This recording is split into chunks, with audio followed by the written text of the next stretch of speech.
de sono, um pouquinho só. São 2h11 da manhã. Mas enfim, vamos lá. Hi babies! Como é que vocês estão? Espero que vocês estejam bem. Tô voltando aqui nessa mesma semana pra fazer um vídeo referente ao dia de ontem. O dia de ontem foi dia 20 de novembro, dia da consciência negra. E eu não tava planejando fazer um vídeo sobre isso, mas eu tava aqui estudando, né, dei uma pausa nos estudos e fui dar uma olhada no Facebook. Olhando, né, o que tava acontecendo e tudo mais, até que eu dei de cara com uma notícia que dizia o seguinte: lavrador percorre 250 quilômetros para depositar flores no túmulo da princesa Isabel, em referência à abolição da escravatura. E eu parei e pensei, tipo assim, nossa, o nível que talvez a desinformação. Tudo bem que ele quis ser grato por uma coisa, mas acho que todo mundo sabe, pelo menos deveria saber. Se você não sabe, eu vim aqui te dar um choque de realidade, assim. A princesa Isabel não assinou a Lei Áurea por livre e espontânea vontade, assim, eu sou uma pessoa muito boazinha, vou libertar os escravos. Não é isso. E lendo essa notícia, parece que isso não tá evidente para esse moço que faz isso há 5 anos. Ele tá há 5 anos fazendo isso e ninguém foi lá avisar pra ele, conversar com ele sobre isso. Então eu achei importante vir falar sobre isso com vocês aqui. Então pra isso eu vou fazer uma linha do tempo, talvez. A gente tá no presente, né? Eu vou levar vocês lá pro passado, tipo assim, século XIX. Pra gente começar falando sobre esses processos de pressão política que realmente foi o que influenciou a princesa Isabel a assinar a Lei Áurea e não porque ela é um ser de luz. Vai ter um fato curiosíssimo que talvez vocês não saibam, mas que é também uma coisa assim surreal. Então assistam o vídeo todo que eu vou, no final vocês vão ficar sabendo de tudo isso. Vamos voltar no tempo? Então, a libertação dos escravos ocorreu de fato no dia 13 de maio de 1868, quando a princesa Isabel, por pressão política, vale ressaltar isso muitas e muitas vezes, assinou o decreto que ficou conhecido como a Lei Áurea, que decretava o fim da escravidão no Brasil. Só que antes disso, como eu já dizia, haviam pressões políticas para que esses eventos acontecessem. Por exemplo, sai de 1878, quando foi de fato assinado esse decreto da Lei Áurea, e volta lá para 1820, a gente vê que os ingleses eles estavam botando uma pressão no Brasil e em Portugal para que eles acabassem com os navios negreiros, que eram os navios que vinham da África trazendo os negros para o Brasil e para Portugal, para que eles fossem escravizados e assim trabalhassem até morrerem, etc. Então eles botaram essa pressão justamente para que essa escravidão fosse abolida, tanto de Portugal quanto no Brasil. E isso na década de 20. E isso realmente aconteceu. Foi conhecida como a Lei de Feijó, que foi adotada em 1831, que fazia com que Brasil e Portugal assumissem um compromisso de acabar com os navios negreiros. Mas mesmo com essa Lei de Feijó, esses navios negreiros continuaram desembarcando na costa brasileira trazendo os escravos.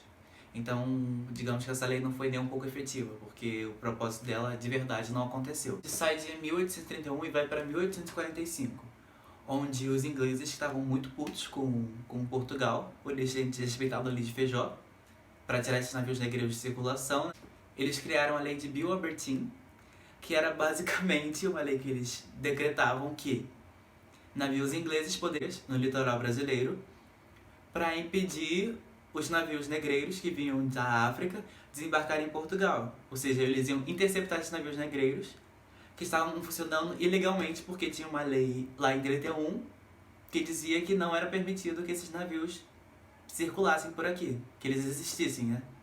Daí, como Portugal estava com o cu na mão por causa dessa lei de Bill Albertine, que ia provavelmente ocasionar uma guerra, né? E eles vendo que isso ia ser totalmente prejudicial a Portugal naquela época, lá em 1850 foi decretada uma nova lei, a Lei de Eusébio de Queiroz, que era uma lei para se sobrepor à Lei de Feijós, só que de forma mais imponente. Essa Lei de Eusébio de Queiroz dizia que os navios negreiros iam ser proibidos, não iam mais circular, Portugal não ia mais ter esse controle de navios negreiros saindo da África para vir para o Brasil. Porém, essa lei permitia que os escravos que chegaram no Brasil após o ano de 31, quando foi feita a Lei de Feijós, Eles iam continuar sendo escravos, enfim.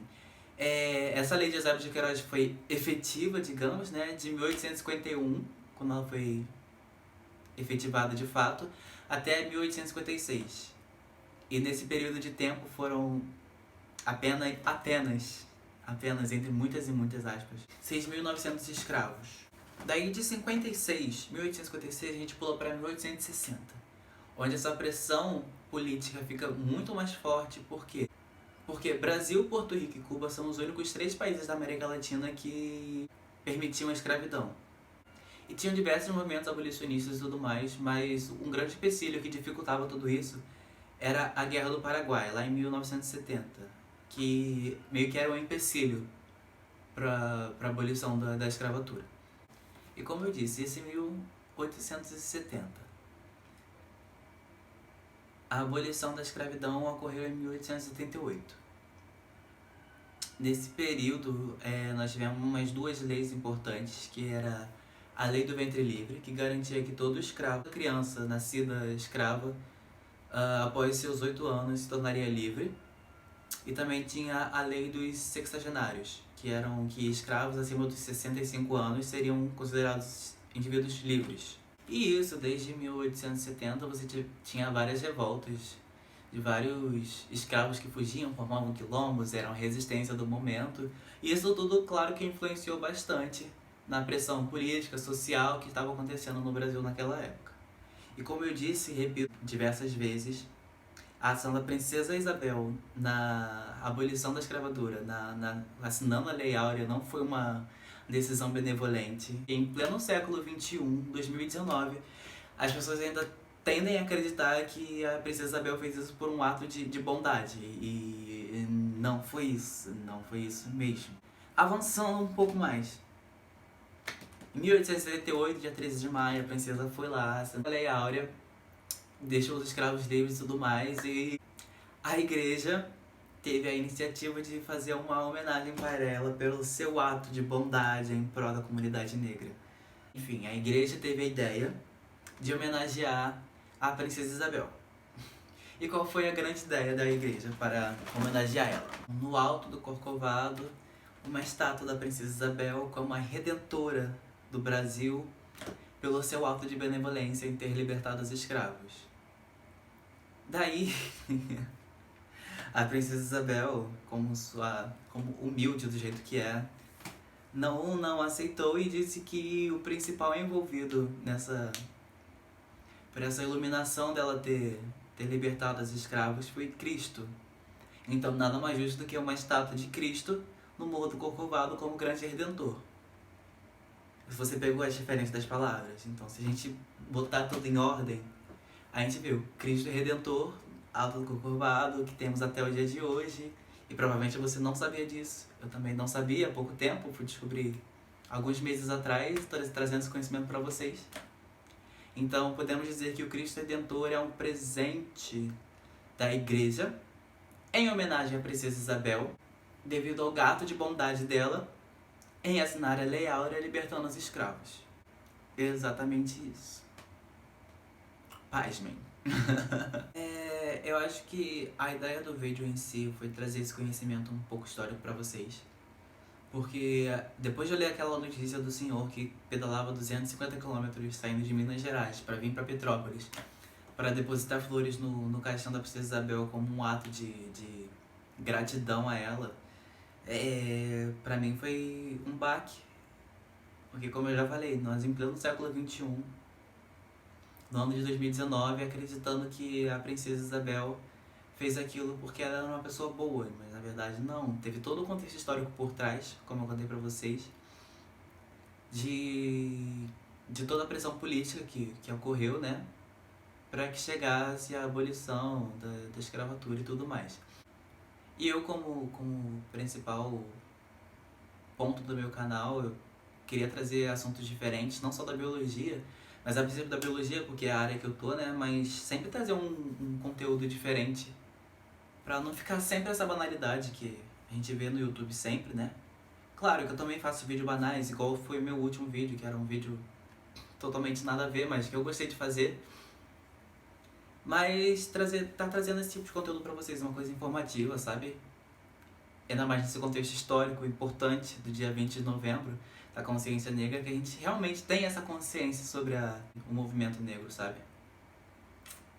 Então é isso, galera. Eu espero que vocês tenham gostado.